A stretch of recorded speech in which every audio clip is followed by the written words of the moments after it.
Hello everyone, welcome or welcome back to Swami Vivekanand Institute. I am your educator Meghna Shrivastava.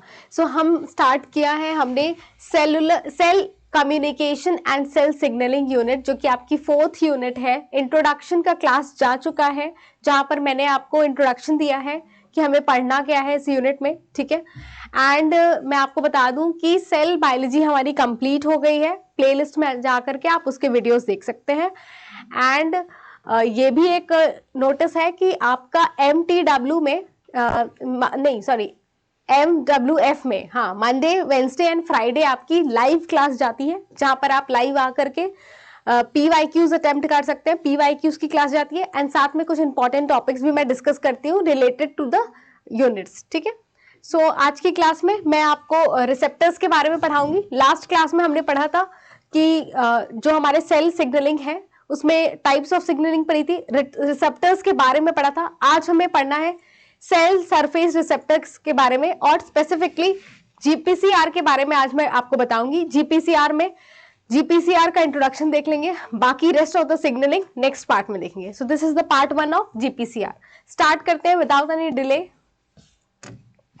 Okay, सो अगर मैं बताऊं आपको cell surface receptor, ठीक है, receptors already हमने discuss किया था। Cell surface receptor and intracellular receptor, दो टाइप के रिसेप्टर होते हैं, ठीक है। लेकिन जो सेल सरफेस रिसेप्टर होता है, सेल सरफेस रिसेप्टर में भी टाइप्स होते हैं, में भी क्लासेस होते हैं, ठीक है। तो सेल सरफेस रिसेप्टर्स जो होते हैं, सेल सरफेस रिसेप्टर्स, इसके जो क्लासेस हैं, इसमें सबसे पहला क्लास है that is ion channel coupled receptor, ठीक है। Ion channel coupled receptor. So जो आयन चैनल कपल्ड रिसेप्टर है, इसे ट्रांसमिटेड गेटेड आयन चैनल भी बोलते हैं या फिर आइनोट्रोपिक रिसेप्टर भी बोलते हैं, ठीक है। जैसा कि नाम सजेस्ट कर रहा है, आयन चैनल मींस यहाँ पर आयंस के लिए क्या हो रहा है, चैनल खुल रहा है ना। तो वो जो है आयन चैनल कपल्ड रिसेप्टर है, ये जो है काम करता है थ्रू न्यूरोट्रांसमिटर्स, ठीक है। तो इसको बोलते क्या है, also known as transmitted gated ion channel और आइनोट्रोपिक रिसेप्टर, ठीक है। ये कहां पाया जाएगा, रैपिड सिग्नलिंग करता है between nerve cell and other electrically excitable cell, भले वो क्या हो, दूसरा कोई नर्व सेल हो, टारगेट सेल हो या फिर मसल सेल्स हो, ठीक है। तो यहाँ पर ये आयन चैनल कपल्ड रिसेप्टर पाए जाते हैं। ये रिसेप्टर चैनल्स जो होते हैं, आयन चैनल कपल्ड रिसेप्टर जो होते हैं, ये खुलते हैं बाय न्यूरोट्रांसमिटर्स। न्यूरोट्रांसमिटर्स जैसे ही चैनल से बाइंड करेंगे, ट्रांजिएंटली ये चैनल खुल जाएगा, कुछ कॉन्फर्मेशनल चेंज होंगे, ठीक है, चैनल में। और क्या होगा कि आयन की परमेबिलिटी बढ़ जाती है, मींस आयन जो होंगे वो परमेबल हो जाएंगे मेम्ब्रेन को क्रॉस करके आने के लिए। सो ये जो आयन चैनल कपल्ड रिसेप्टर है, ये कैसा होता है, मल्टीपास ट्रांसमेम्ब्रेन हो सकता है, ठीक है। So this is example of ion channel coupled receptor. आप देख सकते हो ये हमारा चैनल है, ठीक है, आयन चैनल कपल्ड रिसेप्टर है। ये रिसेप्टर प्रेजेंट है प्लाज्मा मेम्ब्रेन पे। यहाँ पर क्या है, आयन से सेल के बाहर, ठीक है, यहाँ पर सिग्नल मॉलिक्यूल्स जैसे ही बाइंड करेगा, दैट इज न्यूरोट्रांसमिटर। न्यूरोट्रांसमिटर जैसे ही बाइंड किया,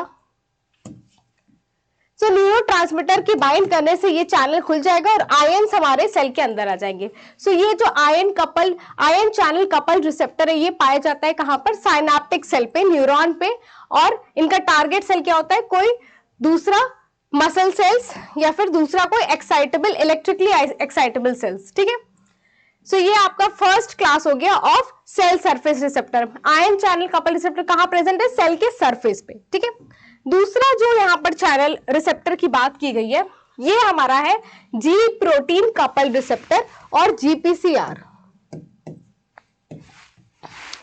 अब ये जो जी प्रोटीन कपल्ड रिसेप्टर है, अगर हम इसके बारे में पढ़ें तो यहां पर आप देख सकते हैं ये कहां पर प्रेजेंट है, प्लाज्मा मेम्ब्रेन पर प्रेजेंट होता है और ये रेगुलेट करता है activity of the target protein, ठीक है, जो कि क्या हो सकते हैं, आयंस हो सकते हैं, ठीक है, या फिर एंजाइम्स हो सकते हैं, ठीक है। अगर मैं इसको बहुत ही सरल भाषा में या बहुत सिंपल लैंग्वेज में आपको बताऊं तो ये रिसेप्टर हमारे सेल सरफेस पे प्रेजेंट है।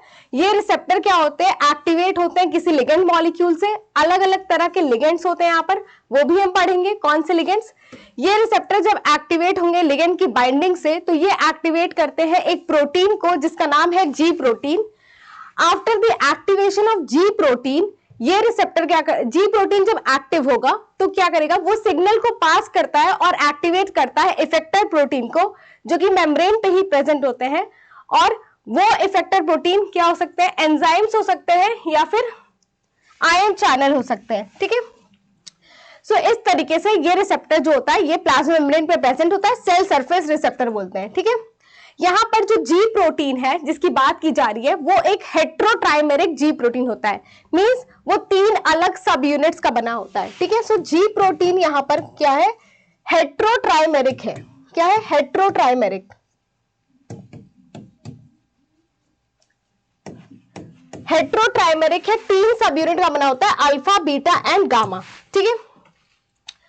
सो ये हमारा रिसेप्टर, अगर आप ये डायग्राम देखें तो ये हमारा रिसेप्टर है जीपीसीआर, ठीक है, जी प्रोटीन कपल रिसेप्टर। ये हमारा जी प्रोटीन है, ठीक है, जो रिसेप्टर के साथ कपल होगा, और ये हमारा इफेक्टर प्रोटीन है या फिर एंजाइम है, ठीक है।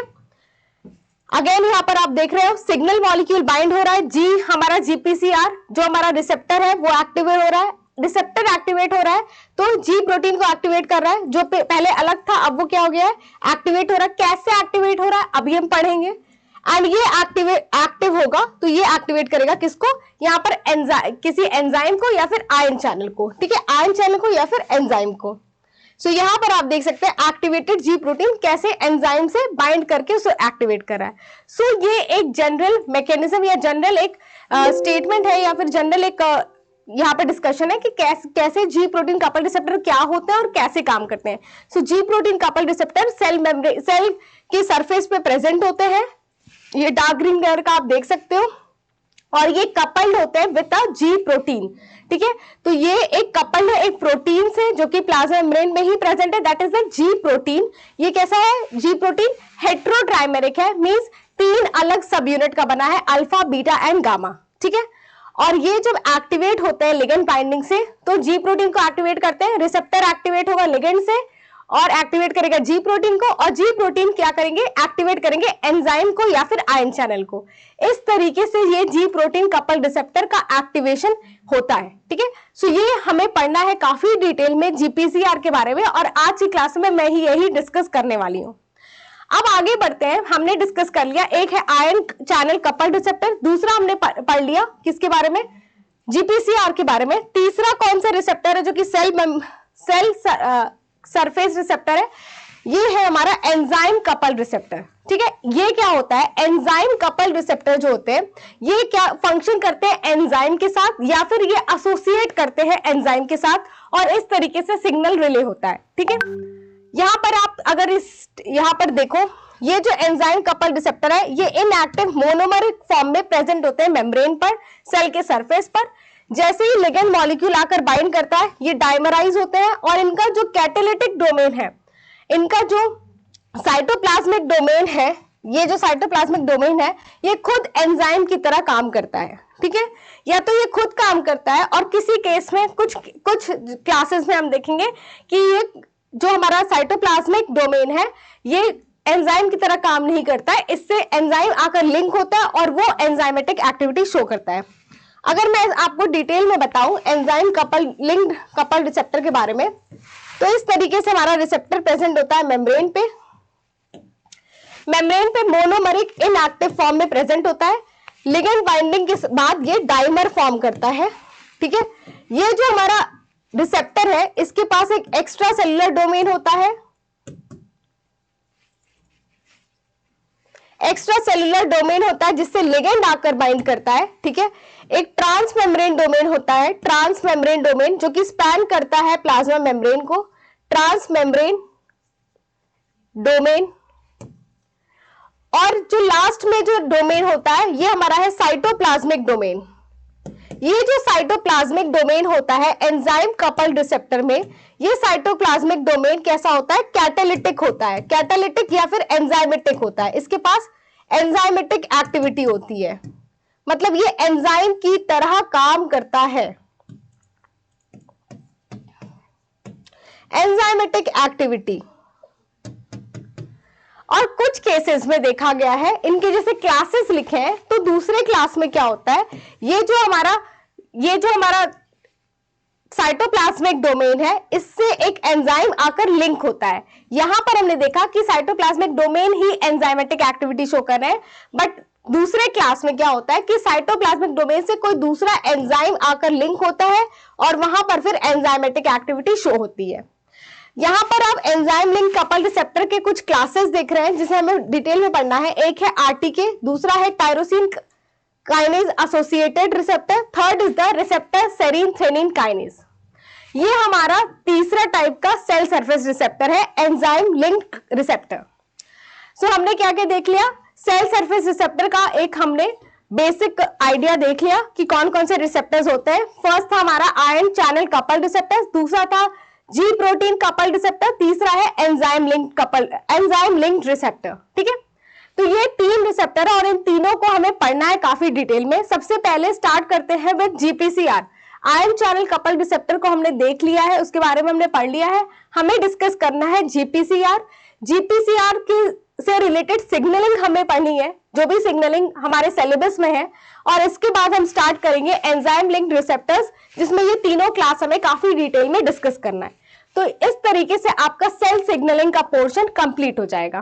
तो आज की क्लास में मैं स्टार्ट करने वाली हूं जी प्रोटीन कपल रिसेप्टर के बारे में पढ़ना।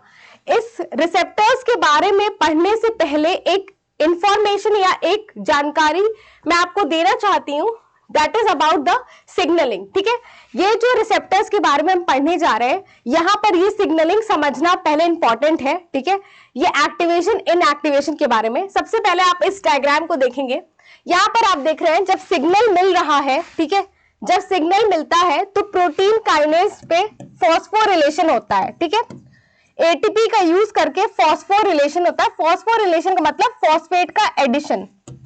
ठीक है, प्रोटीन काइनेज जो होता है, प्रोटीन काइनेज एक एंजाइम है जो कि क्या करता है, फॉस्फोरिलेशन का प्रोसेस करता है, फॉस्फेट का एडिशन करता है।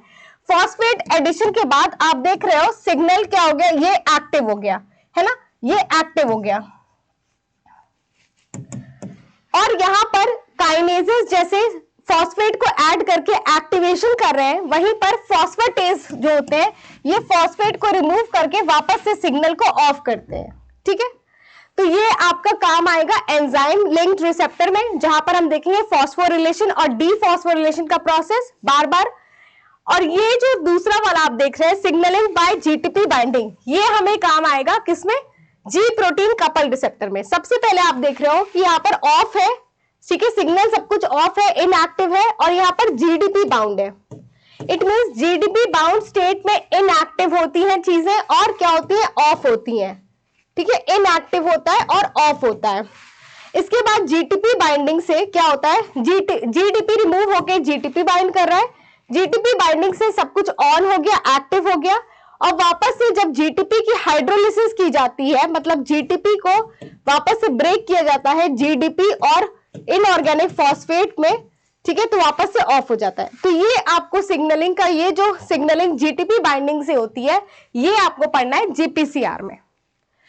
अब स्टार्ट करते हैं जी प्रोटीन कपल रिसेप्टर के बारे में पढ़ना। आज की क्लास में सबसे पहले मैं आपको जीपीसीआर के बारे में बताऊंगी, रिसेप्टर के बारे में बताऊंगी, फिर जी प्रोटीन के बारे में बताऊंगी, फिर इनका एक्टिवेशन समझाऊंगी और फिर इसका मैकेनिज्म बताऊंगी। आज की क्लास जो कि पार्ट 1 है, इसमें सिर्फ इतना पढ़ना है। नेक्स्ट क्लास में हम आगे जो जीपीसीआर से सिग्नलिंग का प्रोसेस है वो हम डिस्कस करेंगे। स्टार्ट करते हैं। ओके, जी प्रोटीन कपल रिसेप्टर के बारे में कुछ बातें जो कि यहाँ लिख रखी हैं, और यहाँ पर जी प्रोटीन कपल रिसेप्टर बना भी है। ये मेम्ब्रेन में प्रेजेंट होता है, सेल सरफेस रिसेप्टर है। ये मेम्ब्रेन को 7 टाइम स्पैन करता है, इसीलिए इसको बोलते हैं सर्पेंटाइन रिसेप्टर। ठीक है, 7 टाइम स्पैन करता है, 1 2 3 4 5 6 7, 7 बार स्पैन कर रहा है। ठीक है, 7 ट्रांस मेम्ब्रेन बोलते हैं या फिर सर्पेंटाइन रिसेप्टर बोलते हैं।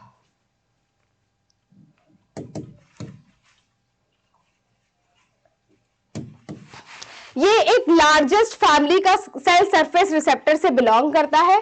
ठीक है, signal molecules that act on GPCR are varied in structure.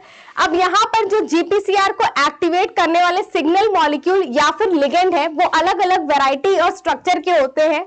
Neurotransmitters हो सकते हैं, स्मॉल प्रोटीन पेप्टाइड्स हो सकते हैं, आयंस हो सकते हैं, लाइट हो सकता है। ठीक है, कुछ गैसेस हो सकते हैं जैसे NO हो गया, CO हो गया।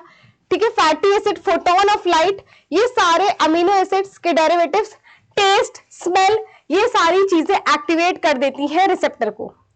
सो ये सारी चीजें अमीनो एसिड्स के डेरिवेटिव्स, न्यूरोट्रांसमीटर्स, ठीक है, और क्या लिखा है, स्मेल हो गया, टेस्ट हो गया, फोटोन ऑफ लाइट, ये सिग्नल मॉलिक्यूल यानी लिगेंड की तरह काम करेंगे और जीपीसीआर पे बाइंड करके इसको एक्टिवेट करेंगे। तो यहां पर सिग्नल मॉलिक्यूल्स वैरायटी ऑफ हो सकते हैं। आगे चलते हैं। The same signal molecule can activate many different GPCR family members. अब जीपीसीआर में जो कि लार्जेस्ट फैमिली है तो बहुत सारे मेंबर्स हैं, ठीक है। तो यहाँ पर एटलीस्ट देख रहे हैं जैसे एपिनेफ्रिन एक्टिवेट करता है 9 अलग तरीके के जीपीसीआर को, ठीक है। एसिटिलकोलिन 5 को अलग अलग तरीके के जीपीसीआर को एक्टिवेट करा है, न्यूरोट्रांसमीटर सेरोटोनिन। तो इस तरीके से ये जो है ये एसिटिलकोलिन हो गया, एपिनेफ्रिन हो गया, ये जीपीसीआर पे अलग अलग फैमिलीज के मेंबर्स को एक्टिवेट करते हैं, ठीक है। The different receptors for the same signal are expressed in different cell type and acid, ठीक है। तो यहाँ पर रिस्पॉन्स देखने को मिलेगा अलग अलग जगह पर। अभी मैं आपको ये एग्जाम्पल के थ्रू बताऊंगी, ठीक है।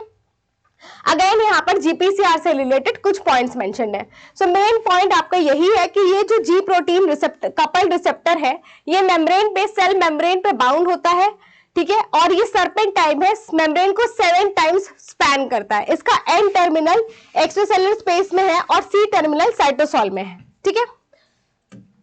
आगे चलते हैं। अब जो कि हम रिसेप्टर के बारे में देख लिए हैं, ठीक है, जीपीसीआर। मैंने आपको बताया कि ये जो जीपीसीआर या ये जो रिसेप्टर है ये लिंक्ड होता है, ये कपल्ड होता है एक प्रोटीन के साथ जिसको बोल रहे हैं हम जी प्रोटीन। ये जी प्रोटीन कैसा होता है, हेट्रोट्राइमेरिक, मतलब 3 सब यूनिट से मिलकर बना है और वो तीनों सब यूनिट जो है वो अलग अलग टाइप के हैं। कौन कौन से हैं, अल्फा, बीटा एंड गामा। अगर आप देखोगे तो ये जो जी प्रोटीन है, मैंने क्या बताया, ये हेट्रोट्राइमेरिक है, हेट्रोट्राइमेरिक, और ये 3 सब यूनिट से मिलकर बना होता है, अल्फा, बीटा एंड गामा, ठीक है। When an extracellular signal molecules bind to GPCR, the receptor undergo conformational change and enable it to activate heterotrimeric G protein. यहाँ पर यही बात लिखी है कि जैसे ही सिग्नल मॉलिक्यूल या फिर लिगेंड रिसेप्टर से बाइंड करेगा, वो रिसेप्टर में कुछ कॉन्फॉर्मेशनल चेंज होंगे और वो रिसेप्टर एक्टिवेट करेगा हमारे जी प्रोटीन को। ये जी प्रोटीन जो कि क्या है, 3 अलग सब यूनिट का बना है, अल्फा, बीटा एंड गामा, ठीक है। आप देख सकते हो अल्फा और गामा मेम्ब्रेन से बाउंड है, बीटा जो है वो अटैच्ड है इनसे, ठीक है। और यहां पर ये इनएक्टिव स्टेट में है, इसीलिए ये जीडीपी बाउंड है। मैंने अभी आपको बताया कि जब जीडीपी बाउंड होता है तो क्या होता है, इनएक्टिव होता है। तो हमारा जी प्रोटीन यहां पर इनएक्टिव है क्योंकि ये जीडीपी बाउंड है। एक्टिवेशन कैसे होता है, जब लिगेंड आकर के रिसेप्टर से बाइंड करेगा, रिसेप्टर में कुछ कॉन्फॉर्मेशनल चेंज होंगे और वो रिसेप्टर देन एक्टिवेट करता है जी प्रोटीन को। आगे जी प्रोटीन के बारे में बात करें तो ये जी प्रोटीन जो है ये रिसेप्टर से एक साइड तो ये रिसेप्टर के साथ कपल्ड होते हैं और दूसरे साइड ये एंजाइम या फिर आयन चैनल के साथ कपल्ड होते हैं इन द प्लाज्मा मेम्ब्रेन। ये 3 सब यूनिट के हैं, अल्फा, बीटा एंड गामा, ठीक है। अनस्टिमुलेटेड या फिर इनएक्टिव स्टेट में ये जीडीपी बाउंड होते हैं और इनएक्टिव होते हैं। अब यहां पर अगर हम एक्टिवेशन समझे, जी प्रोटीन कपल्ड रिसेप्टर का एक्टिवेशन कैसा होता है, आप यहां पर देख सकते हो, ये हमारा इनएक्टिव जीपीसीआर है, ठीक है, जो कि 7 ट्रांस मेम्ब्रेन है, और ये हमारा जी प्रोटीन है जो कि हेट्रोट्राइमेरिक है और ये जीडीपी बाउंड है, इट मींस ये इनएक्टिव है, ठीक है। सबसे पहले क्या होता है, लिगेंड बाइंड करता है, ये signal molecule is the ligand, ठीक है। ये बाइंड किया, बाइंड करेगा तो क्या होगा, ये रिसेप्टर हमारा एक्टिव होगा, रिसेप्टर एक्टिव होगा, रिसेप्टर मतलब ये हमारा जीपीसीआर एक्टिव होगा और जीपीसीआर के अंदर कुछ कॉन्फॉर्मेशनल चेंज होते हैं। ये कॉन्फॉर्मेशनल चेंज की बात की जाए तो ये जो रिसेप्टर होते हैं ये एक्ट करते हैं एज अ जीईएफ। अब अगर मैं जीईएफ के बारे में आपको बताऊं तो जीईएफ क्या है, ग्वानिन एक्सचेंज फैक्टर। ये ग्वानिन एक्सचेंज फैक्टर क्या करते हैं, ये ग्वानिन एक्सचेंज फैक्टर जीडीपी को रिमूव करके जीटीपी लगा देते हैं, ठीक है। सो कहीं भी आप जीईएफ देखेंगे या फिर ग्वानिन एक्सचेंज फैक्टर, तो ये ग्वानिन एक्सचेंज फैक्टर का काम क्या होता है कि जीडीपी को रिमूव करके जीटीपी लगाना। तो जैसे ही हमारा सिग्नल मॉलिक्यूल रिसेप्टर से बाइंड होगा, हमारा जो रिसेप्टर है ये इसमें कुछ एक्टिवेट होता है और कुछ कॉन्फर्मेशनल चेंज आता है। कॉन्फर्मेशनल चेंज यहाँ यही आता है कि ये GEF की तरह एक्ट करने लगता है और ये जी प्रोटीन में क्या करता है, जी प्रोटीन को एक्टिवेट करता है, GTP रिमूव करके GTP लगाता है। अब अगर जी प्रोटीन के एक्टिवेशन की बात करें, तब जब जी प्रोटीन एक्टिव होगा और जीटीपी से बाउंड होगा तो इसका अल्फा सब यूनिट जो होता है वो जीटीपी से बाउंड होता है और डिसोसिएट कर जाता है बीटा और गामा से। सो बीटा और गामा सब यूनिट भी एक्टिवेटेड है, लेकिन ये अलग हो जाते हैं और ये जो अल्फा सब यूनिट है ये जीटीपी बाउंड होगा और एक्टिवेटेड हो जाएगा। सो इस तरीके से हमारा एक्टिवेशन होता है ऑफ जीपीसीआर। अगर मैं स्टेटमेंट पढ़ूं, जब जीपीसीआर एक्टिवेट होगा it acts like a GEF. So जब जीपीसीआर एक्टिवेट होगा, जब लिगेंड आकर बाइंड करेगा रिसेप्टर से, रिसेप्टर एक्टिवेट होगा और एक्ट करता है as GEF, guanine nucleotide exchange factor. So क्या है GEF? Guanine nucleotide exchange factor. ये क्या करता है, ये इंड्यूस करता है अल्फा सब यूनिट को कि वो रिलीज करे अपना बाउंड जीडीपी और allow GTP to bound in its place. So G protein के बारे में अभी मैंने आपको बताया कि ये जी प्रोटीन 3 सब यूनिट के बने होते हैं, अल्फा, बीटा और गामा। ये अल्फा जो होता है ये जीडीपी बाउंड होता है इनएक्टिव स्टेट में, लेकिन जब रिसेप्टर इसे एक्टिवेट करेगा तो ये जी प्रोटीन जो होते हैं, ये जी प्रोटीन के अल्फा सब यूनिट जो होता है ये बाइंड करता है जीटीपी से और ये डिसोसिएट कर जाता है मेम्ब्रेन से, डिसोसिएट कर जाता है बीटा और गामा से। सो यहां पर यही पॉइंट मेंशन है, GTP binding cause and activating conformational change in the G alpha subunit. So G alpha subunit जो होते हैं ये जीटीपी बाउंड होते हैं और क्या करते हैं, ये रिलीज करते हैं जी प्रोटीन को फ्रॉम रिसेप्टर। सो यहां पर यही है कि जी प्रोटीन जब एक्टिवेट होगा तो जी अल्फा सब यूनिट पे जीटीपी बाउंड हो जाएगा और ये जी बीटा गामा से, बीटा और गामा सब यूनिट से क्या होता है, डिसोसिएट करके अलग हो जाता है। ठीक है, और यहाँ पर फिर ये जी अल्फा सब यूनिट क्या करता है, एक्टिवेशन करता है। तो यहाँ पर आप देख सकते हैं ये इनएक्टिव रिसेप्टर था, सिग्नल मॉलिक्यूल बाइंड किया, रिसेप्टर एक्टिवेट हुआ, एक्ट करेगा जीईएफ की तरह, ग्वानिन न्यूक्लियोटाइड एक्सचेंज फैक्टर, जो कि क्या करेंगे, जी प्रोटीन को एक्टिवेट करेंगे। इट मींस जी प्रोटीन का अल्फा सब यूनिट जो कि जीडीपी बाउंड था, वो जीडीपी रिमूव करके जीटीपी से बाइंड हो जाएगा और डिसोसिएट कर जाएगा जी बीटा गामा से, बीटा गामा सब यूनिट से डिसोसिएट कर जाएगा मेम्ब्रेन में और ये डिसोसिएट होकर एक्टिवेट करेगा इफेक्टर को। आगे देखेंगे हम इफेक्टर को कैसे एक्टिवेट करते हैं। सो ये आपका एक्टिवेशन है ऑफ जी प्रोटीन। सो ये जी प्रोटीन कैसे एक्टिवेट हो रहा है जीपीसीआर से, ये पूरा यहाँ पर एक्टिवेशन को मैंने एक्सप्लेन किया है। आगे बढ़ते हैं, अगर हम मैकेनिज्म की बात करें, सो अभी मैंने आपको बताया कि किस तरीके से एक्टिवेशन हो रहा है। एक्टिवेशन के बाद कैसे हमारा पूरा एग्जैक्ट मैकेनिज्म हो रहा है, कैसे अल्फा सब यूनिट जीटीपी बाउंड स्टेट में इफेक्टर को एक्टिवेट हो रहा है, ये पूरा मैकेनिज्म यहाँ पर इस बहुत ही अच्छे डायग्राम से वेल एक्सप्लेन्ड है। ये पॉइंट वाइज, इसे पॉइंट वाइज देखते हैं और एक समझते हैं। सबसे पहले आप देख सकते हो, binding of hormone induce a conformational change in the receptor. It means कि यहाँ पर रिसेप्टर क्या हुआ, रिसेप्टर हमारा इनएक्टिव रेस्टिंग स्टेट में था, यहाँ लिखा है रेस्टिंग स्टेट, है ना। तो रिसेप्टर कैसा है, इनएक्टिव रेस्टिंग स्टेट में है, हार्मोन बाइंड हुआ। आप देख सकते हो, पिंक कलर का हार्मोन है, ये हार्मोन जैसे ही बाइंड होगा रिसेप्टर से, रिसेप्टर क्या हो गया, एक्टिव हो गया, एक्टिव रिसेप्टर। ये रिसेप्टर जब एक्टिव होगा, ये हमारा जी प्रोटीन है जो कि अल्फा, बीटा और गामा, ठीक है। तो अल्फा किससे, जीडीपी से बाउंड है, ठीक है। Activated receptor binds to G alpha subunit. Receptor जब एक्टिवेट होगा तो जी अल्फा सब यूनिट से बाइंड होगा और ये activated receptor cause conformational change in G alpha triggering dissociation of GDP. ये रिसेप्टर जब बाइंड करेगा अल्फा सब यूनिट से जी प्रोटीन के, तो ये अल्फा सब यूनिट से जीटीपी को रिमूव करके जीटीपी लगा देगा। तो यहाँ पर आप देख सकते हैं कि ये जी अल्फा जो था, यहाँ पर जीटीपी लग जाएगा जीडीपी को रिमूव करके, ठीक है। जीडीपी को रिमूव करके यहाँ पर जीटीपी लग जाएगा। Binding of GTP to G alpha trigger dissociation of G alpha both from the receptor and the beta gamma. तो यहाँ पर जैसे ही जी प्रोटीन के अल्फा सब यूनिट में जीटीपी बाउंड होता है, वैसे ही वो डिसोसिएट करता है जी बीटा गामा से और रिसेप्टर से, और जाकर के वो एक्टिवेट करता है इफेक्टर को, ठीक है।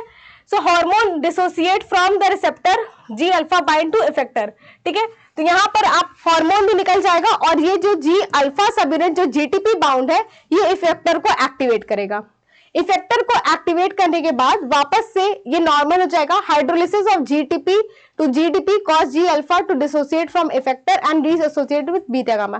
तो अगेन से ये रीएसोसिएट कर जाएगा। तो अगर मैं इसको फिर से आपको एक्सप्लेन करूं, हार्मोन जैसे ही रिसेप्टर से बाइंड करेगा, रिसेप्टर एक्टिवेट होगा, रिसेप्टर एक्टिवेट करेगा जी प्रोटीन को, जी प्रोटीन जो कि अल्फा बीटा गामा एक साथ सब यूनिट थे और अल्फा जो था वो जीडीपी बाउंड था, वो अपना जीडीपी रिमूव करके जीटीपी लगा लेगा, ठीक है। और जीटीपी लगाने के बाद वो बीटा गामा सब यूनिट से डिसोसिएट करेगा और जा करके इफेक्टर को एक्टिवेट करता है।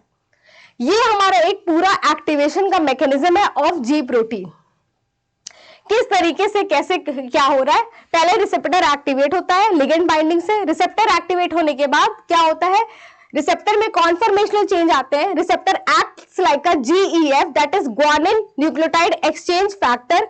ये ग्वानिन न्यूक्लियोटाइड एक्सचेंज फैक्टर की तरह काम करेगा और ये बाइंड करेगा जी प्रोटीन से, जो कि जी प्रोटीन जो कि इनएक्टिव था और उसका अल्फा सब यूनिट जीडीपी बाउंड था, ये एक्टिवेट करेगा जी प्रोटीन को, रिसेप्टर एक्टिवेट करेगा जी प्रोटीन को, जी प्रोटीन का अल्फा सब यूनिट क्या होगा, जीडीपी रिमूव करके जीटीपी लगा लेगा और डिसोसिएट करेगा बीटा गामा से और इफेक्टर को एक्टिवेट करता है। इफेक्टर जो है मेम्ब्रेन में ही प्रेजेंट होता है। इफेक्टर कोई एंजाइम भी हो सकता है, आयन चैनल भी हो सकता है। इफेक्टर एक्टिवेट होगा और वापस से जीटीपी जो होता है हाइड्रोलिसिस होके जीडीपी में लग जाएगा और हमारा वापस से क्या होगा, इनएक्टिव फॉर्म में चला जाएगा। तो ये हमारा एक्टिवेशन और सिग्नल का प्रोसेस है। कभी कभी आपको एग्जाम में एक बार अभी रिसेंट ईयर्स में एक क्वेश्चन पूछा था जहां पर आपसे पूछा था कि ये जो सिग्नलिंग जो चल रही है जी प्रोटीन कपल रिसेप्टर की, इनका स्टेप्स पूछ लिया था कि किसके बाद क्या होगा, ठीक है।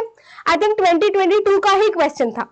तो ये स्टेप्स यही है, जो ये स्टेप्स है यही सेम स्टेप्स है, इसी तरीके से इनका एक्टिवेशन का मैकेनिज्म होता है। ये पूरा डायग्राम आप देख सकते हैं, यहाँ पर कंप्लीट डायग्राम विद स्टेटमेंट्स यहाँ पर मेंशन्ड है।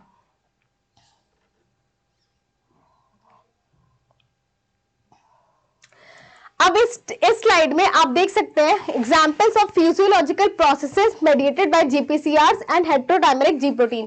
सो जो प्रोसेसेस, जो फिजियोलॉजिकल रिस्पॉन्सेस जो जीपीसीआर के थ्रू हो रहे हैं और जीपीसीआर वहां रिसेप्टर की तरह काम कर रहा है, जी प्रोटीन वहां पर काम कर रहा है इफेक्टर का एक्टिवेशन का। यहाँ पर ये पूरा है कौन कौन से लिगेंड्स हैं, यहाँ पर ये सिग्नल मॉलिक्यूल या लिगेंड्स हैं, ठीक है। जैसे एपिनेफ्रिन रिसेप्टर यहाँ पर है, बीटा एड्रीनर्जिक रिसेप्टर, ये बीटा एड्रीनर्जिक रिसेप्टर एक तरह का जीपीसीआर है, ठीक है। और यहाँ पर इफेक्टर क्या है, एड्रिनल साइक्लेज। अभी मैंने आपको बताया इफेक्टर एंजाइम भी हो सकता है, आयन चैनल भी हो सकता है। सो यहाँ पर है एड्रिनल साइक्लेज जो कि हमारा इफेक्टर है और यहाँ पर क्या फंक्शन होगा इसके एक्टिवेशन से और काम से, ग्लाइकोजन का ब्रेकडाउन होगा। तो इस तरीके से सारे सिग्नल मॉलिक्यूल्स, रिसेप्टर्स जो कि जीपीसीआर है और इफेक्टर मॉलिक्यूल्स और उसके रिस्पॉन्सेज यहाँ पर लिखे हैं। ये आपके एग्जाम पॉइंट ऑफ व्यू से काफी इंपॉर्टेंट है। ये स्लाइड आपको एज इट इज लर्न करनी है। इस स्लाइड में मैंने आपको जी प्रोटीन के टाइप्स बताए हैं। आप यहां देखो जी अल्फा और एस लिखा है, जी अल्फा एस मींस जी स्टिमुलेटरी अल्फा, जी अल्फा आई, जी इनहिबिटरी अल्फा, जी अल्फा ओ एल एफ, जी अल्फा ऑल्फैक्टरी, जी अल्फा क्यू, जी अल्फा कोशेंट, ठीक है।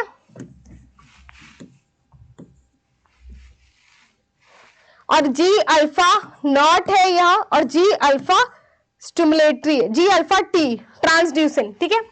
तो यहाँ पर सारे जी प्रोटीन्स जितने भी टाइप के होते हैं, और alpha stimulatory, inhibitory, olfactory, quotient, ठीक है, और जी नॉट और ट्रांसड्यूसिन, ठीक है। यहाँ पर इफेक्टर है, यहाँ पर सेकेंडरी मैसेंजर्स हैं जो कि अभी आप जब सिग्नलिंग पढ़ेंगे तो आप समझ पाएंगे सेकेंडरी मैसेंजर्स क्या है और ये उसके एग्जांपल्स हैं। ये स्लाइड मैंने अभी दे दिया है, लेकिन ये स्लाइड बाद में भी मैं बता सकती थी आपको, ठीक है, क्योंकि यहाँ पर अभी आपको इफेक्टर्स के बारे में नहीं पता है, सेकेंडरी मैसेंजर्स के बारे में नहीं पता है, लेकिन यहाँ पर जी प्रोटीन्स के टाइप्स हैं, ये अगेन आपको लर्न करना है। कि कौन कहां पर एक्ट करता है और कौन सा इफेक्टर है, कौन सा सेकेंडरी मैसेंजर है। रिसेप्टर का एग्जाम्पल जो कि अगेन ये सारे जीपीसीआरस ही हैं, ठीक है, जीपीसीआरस ही हैं। और ये हमारा क्या है, इफेक्टर है जो कि एक्टिवेट कर रहा था जीपीसीआर, और यहां पर सेकेंडरी मैसेंजर जो कि इफेक्टर एक्टिवेट करेगा। तो अगेन ये स्लाइड है। इस तरीके से आप पूरा एक्टिवेशन का मैकेनिज्म जीपीसीआर का देख लिया है। आज की क्लास में मैंने आपको जीपीसीआर का सारा एक्टिवेशन का मैकेनिज्म समझा दिया है, किस तरीके से एक्टिवेशन होता है, जो कि एग्जाम पॉइंट ऑफ व्यू से इंपॉर्टेंट है। क्वेश्चंस कभी कभी यहां से भी बेसिक्स भी पूछ लेते हैं। नेक्स्ट क्लास में आपको मैं सिग्नलिंग पढ़ाऊंगी, कुछ सिग्नलिंग जो आपके एग्जाम जो आपके सिलेबस में है, ठीक है, जैसे सीएमपी की सिग्नलिंग, ठीक है, पीके की सिग्नलिंग, ये सब मैं डिस्कस करूंगी। और नेक्स्ट क्लास में आपका जीपीसीआर कंप्लीट हो जाएगा, ठीक है। So thank you so much for this class, that's it for today's class.